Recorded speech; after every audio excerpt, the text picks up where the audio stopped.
Let me say two things. First, we sent them a proposal a week ago Monday. We still haven't heard back. Crickets. And so it's in their court. As for getting this done, we all want to see TSA and the other agencies funded.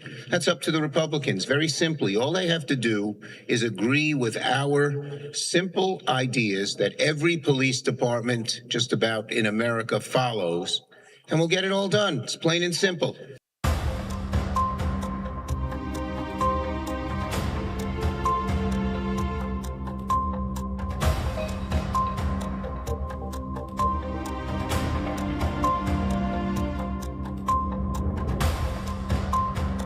You are about to watch a Top Hat production. Please subscribe and click on notifications. Enjoy the show. Tonight, we take a clear, structured look at the stories shaping the United States and the wider world. And we do it with discipline, what is known, what is verifiable, and what it means. We begin with the Supreme Court and immigration, because when the courts rules on the power of the executive branch, that decision echoes far beyond a single case. It shapes how government works. Then we will address a second topic that's been dominating conversation, claims about a Supreme Court ruling on tariffs. What matters tonight is separating talk from record. From there, the economy, the war in Ukraine, fragile diplomacy in the Middle East, security tensions involving Iran, global central banks, and domestic resilience, including how communities respond under pressure. This is your national and world report, and we begin with the Supreme Court. Before we go further, a quick word about how we're doing this tonight. In a fast, informative environment, the most valuable service journalism can provide is not louder emotion, it's order of importance, order of consequence, order of what changes policy, what changes lives, and what changes the future. So this broadcast is not a scroll, it's a map. We're going to move story by story with context, not because we have time to waste, but because the country has too much at stake for shallow understanding. And with that, we begin.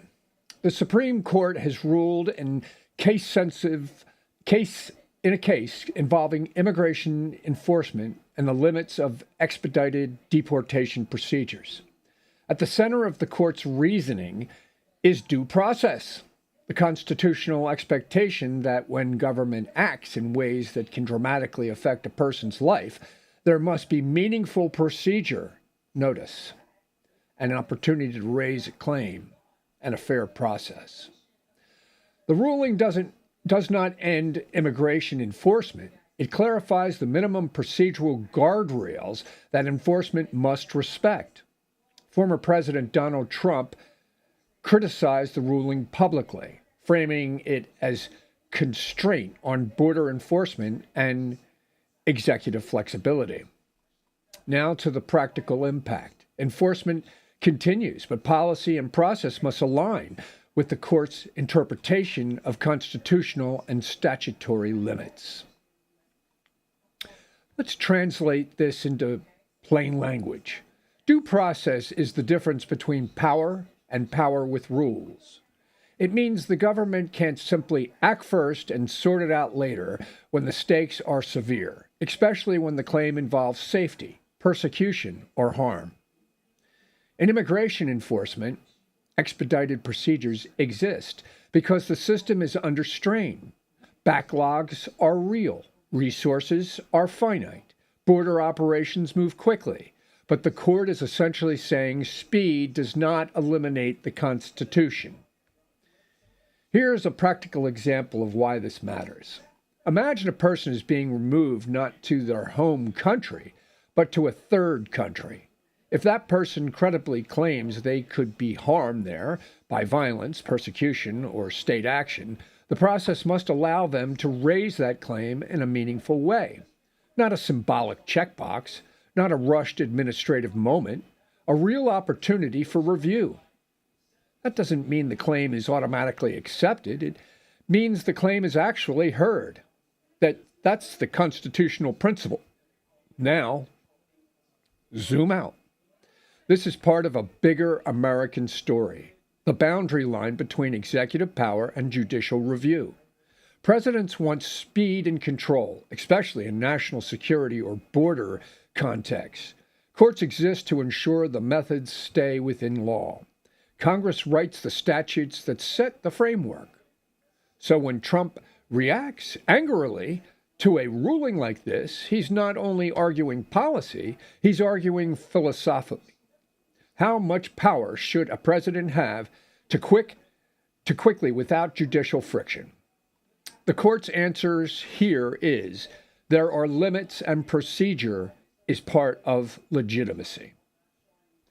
And legitimacy matters because enforcement viewed as illegitimate becomes politically toxic and legally unstable. Enforcement that survives constitutional scrutiny becomes durable. That is why this ruling matters tonight, regardless of where someone stands politically. It's a reminder that the system's design is tension, and that tension is how the country prevents any one branch from dominating the rest. Now to the tariff story, or more precisely, the tariff conversation. A lot of people are talking about a supposed sweeping Supreme Court ruling on tariffs tied to President Trump. Here's what matters tonight: verified record versus circulating narrative. As of confirmed, verifiable Supreme Court documentation, the specific sweeping tariff ruling described in some discussions is not supported by an official published opinion that matches the viral story version. That does not mean tariffs aren't litigated. They are. It does not mean trade power isn't debated. It is. But it does mean major rulings must be documented, and reasonable reporting relies on documentation, not repetition. President Trump has publicly defended tariffs and criticized court constraints in multiple contexts, but the specific Supreme Court tariff ruling being repeated in many conversations should be treated carefully unless it is tied to a verifiable docket and published opinion. Let's explain why this confusion spreads so easily. Tariffs sound simple, a tax on imported goods, but the legal authority behind tariffs is layered. Congress has the constitutional power to levy taxes and duties. Over time, Congress delegated specific trade powers to presidents through statutes, each with its own trigger and limits. That creates a complicated landscape. Some tariffs are tied to claims of national security, others to unfair trade practices, others to negotiated trade disputes. Those disputes often live in specialized courts first, and many never become Supreme Court blockbusters. So what happens in public conversation? A lower court decision becomes the court struck it down. A dispute about procedure becomes the policy is illegal. A debate about delegation becomes the president lost all authority. And then political rhetoric accelerates it. Supporters and critics both have incentives to simplify. Supporters to frame the president as being blocked, critics to frame the policy as being defeated, but the truth lives in the record. Here is the anchor's rule. If it's Supreme Court level and sweeping, there will be a published opinion, a docket trail, mainstream legal reporting, and clear documentation. If you can't point to those things, you don't report it as fact. You report it as a claim being discussed. And that's what we're doing tonight. We are not pretending there is a ruling that isn't clearly documented. We are not filling airtime with confident fiction. We are treating the audience like adults who deserve a verified record. Now to the economy. The economy is often discussed in extremes, boom or bust, success or failure. But most of the time, the economy is something else, a complex system adjusting to pressure. Interest rates, inflation, wages, housing costs, consumer confidence, they all interact. And even when the economy looks stable on paper, people may feel strain in daily life. Groceries, rent, insurance, debt, and savings. Tonight, we focus on structural reality. What drives the economy? What risks remain? And what signals to watch? Over the past several years, inflation was not just a number. It became an experience. Prices climbed, borrowing costs rose, households adjusted. When inflation cools, people expect prices to fall back. But that's not usually how it works. Inflation slowing means prices rise more slowly, not that they rewind. So inflation is down can still feel like life is expensive. Now consider interest rates. High rates are designed to cool inflation by making borrowing more expensive. Mortgages rise, auto loans rise, credit cards become costlier, business postpone expansion. But rate policy is a balancing act. Cut too early, and inflation can flare back up. Hold too long, and growth can slow too far. This is why central bank communication matters so much. Markets react to expectation. Businesses react to financing costs. Consumers react to affordability. Then there's housing, a category that can define whether people feel hopeful or trapped. Housing cost pressures can dominate budgets more than any other line item. Even if wages rise, housing can outpace those gains. And finally, debt. Household debt, corporate debt, federal debt, these are different, but they intersect. When interest rates are higher, debt servicing becomes heavier. That affects budgets, hiring decisions, investment, and long-term government flexibility. So the economy tonight is not one clean headline. It is a system of trade-offs. And the practical takeaway for viewers is simple. Watch inflation trends. Watch wage growth. Watch housing affordability. Watch credit conditions. Those are the levers that determine whether stability turns into prosperity or into stagnation. The war in Ukraine continues as a major global security story with consequences beyond the battlefield. Long wars reshape economies, alliances, and public expectations. They also reshape what countries consider normal: defense spending, energy security, and political alignment. Tonight we focus on what prolonged conflict does to strategy and why it remains a defining issue for Europe and global stability. When a war lasts years, it stops being a breaking news event and becomes an organizing reality. Defense industries adapt, budgets shift, supply chains become political, energy systems become security systems. One of the central lessons of this conflict has been the role of infrastructure. Power grids, fuel supply, transportation lines. These aren't just economic assets. They're strategic targets. The second lesson is alliance testing. Support can be strong at the start, but endurance is the real test. Democracies debate costs. Autocracies test resolve. Public patience becomes a factor. And then there's global ripple. When conflict disrupts grain exports or energy flows, it doesn't just hit one region, it shifts prices elsewhere. It strains governments elsewhere. It becomes part of the global economic weather. So Ukraine remains central not only because of territory, but because of the precedent. What happens when borders are challenged by force and how the international system responds. In the Middle East, ceasefire discussions remain fragile because the hard part is often not stopping violence. It's building what comes after. The second step is where ceasefires often fracture. governance, security guarantees, reconstruction, accountability. Tonight, we focus on what makes ceasefires durable and what makes them collapse. Ceasefires fail for predictable reasons: mistrust, competing definitions of security, disagreements over who governs and who enforces, unclear timelines. Even when leaders agree in principle, implementation creates friction. Who monitors compliance? Who defines violations? What happens after a violation? And reconstruction introduces another layer.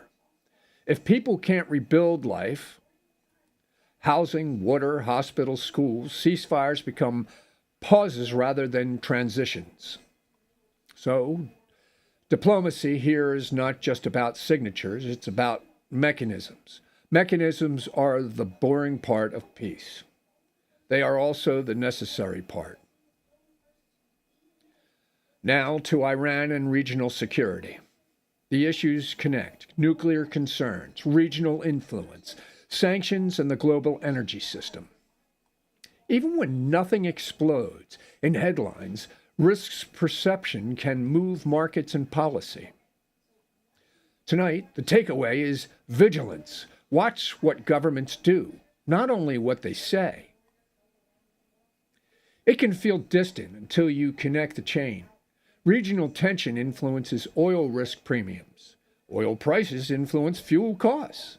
Fuel costs influence transportation, food distribution, household budgets. Diplomacy matters because it is the difference between managed competition and spiraling escalation. Sanctions matter because they shape economics and leverage. Security postures matters because miscalculation is always the danger in tense standoffs. So the Iran story isn't only about geopolitics, it's about stability. And stability is economic. Now to global monetary policy. Central banks around the world are recalibrating. Some are cutting rates, some are holding, some are warning about inflation returning. These decisions influence currencies, trade, investment, and by extension, the financial conditions Americans face.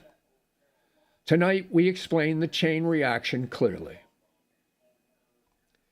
When rates rise in one country, investors often seek higher yields. That strengthens the currency. A stronger currency changes trade balance. Imports may get cheaper. Exports may become less competitive. When rates fall, the opposite can happen. Currency can weaken. Imports can become more expensive. Inflation dynamics shift. Now take this global. If the U.S. holds rates high while others cut, capital flows towards the dollar. That affects multinational companies, commodity pricing, and emerging market stability.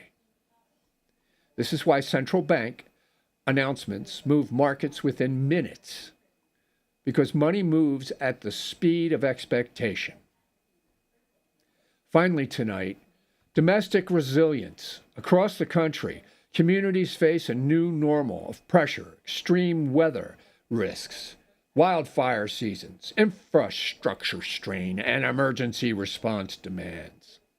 Preparedness is not a slogan. It is planning, resources, coordination, and communication.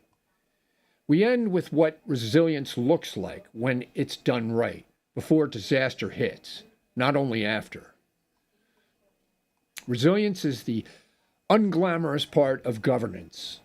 It's the work no one celebrates when it succeeds, because when it succeeds, disaster looks smaller than it could have. It's early warning systems, it's evacuation routes, it's mutual aid agreements across countries and states, it's maintaining power infrastructure, it's hardening water systems. And it's public trust, because in emergencies, people comply with guidance when they believe authorities are competent and honest. That trust is built long before the emergency. Before we go tonight, step back. The world is navigating multiple transitions at once: political, economic, security, and climate. What matters is not only what happens, but whether institutions hold, whether facts remain central, and whether citizens can make sense of complexity without being manipulated by noise. That is the purpose of disciplined reporting. I'm Charles Nolan. Thank you for spending your time with me tonight. Good night. In a louder, the most powerful thing a newscaster can do is speak calmly and accurately, not to sound superior, not to sound theatrical, but to restore proportion. Because when proportion returns, people can think. And when people can think, democracy has a fighting chance. Thank you for trusting me with your attention. Good night. Thank you for watching a Top Hat production.